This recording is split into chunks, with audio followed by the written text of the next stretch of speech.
அணிந்திருக்கும் ஆடை, போட்டோவுக்கு கொடுக்கும் போஸ், எந்நேரமும் மாணவர்களுடன் சேர்ந்து இன்ஸ்டாவில் பதிவிடும் ரீல்ஸ் வீடியோ என எதுவாக இருந்தாலும் சரி, அவற்றை எந்த கோணத்தில் பார்த்தாலும் சரி, ஆசிரியருக்கான எந்த அடையாளத்தையும் காட்டாது. இவர் சினிமா வில்லனா, எந்த திரைப்படத்தில் நடித்துள்ளார் என்றுதான் கேட்க தோன்றும்.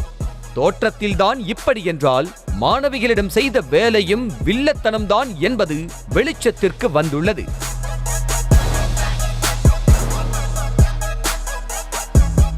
செங்கல்பட்டு மாவட்டம் கரும்பாக்கம் பகுதியைச் சேர்ந்தவர் மனோகர். இவர் புதுக்கோட்டை நகரில் உள்ள அரசு உதவி பெறும் TELC மேல்நிலை பள்ளியில் 11ஆம் வகுப்பிற்கு கணக்கு பதிவியல் ஆசிரியராக பணியாற்றி வருகிறார். வகுப்பு முடிந்து மாணவர்களை அழைத்து கொண்டு வெளியில் செல்லும் மனோகர் அவர்களுடன் சேர்ந்து இன்ஸ்டாவில் ரீல்ஸ் வீடியோ வெளியிடுவதை பகுதி நேர வேலையாக செய்து வந்துள்ளார்.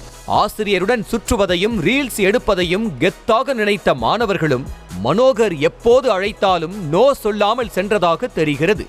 அதை தனக்கு சாதகமாக பயன்படுத்திக் கொண்ட மனோகர் மாணவர்களுடன் அடிக்கடி வகுப்பறையிலும் செல்போனிலும் சகஜமாக பேசும் மாணவிகள் யார் என்பதை கண்டறிந்து குறிப்பிட்ட அந்த மாணவிகளிடம் ஆபாச பேச்சு பேசியதாக கூறப்படுகிறது.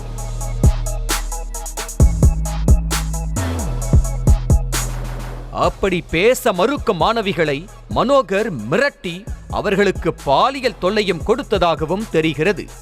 மனோகரின் சீண்டல்களை பொறுத்து கொள்ள முடியாத மாணவிகள் தங்கள் பெற்றோர்களிடம் நடந்த விவரத்தை கூறி அழுதுள்ளனர். இதை அடுத்து மாணவிகளின் பெற்றோர் அளித்த புகாரின் பேரில் போக்சோ சட்டத்தின் கீழ் வழக்கு பதிவு செய்த போலீசார் மனோகரை தீவிரமாக தேடி வருகின்றனர். செய்திகளை உடனுக்குடனும் துல்லியமாகவும் தெரிந்து கொள்ள சப்ஸ்கிரைப் பண்ணுங்க.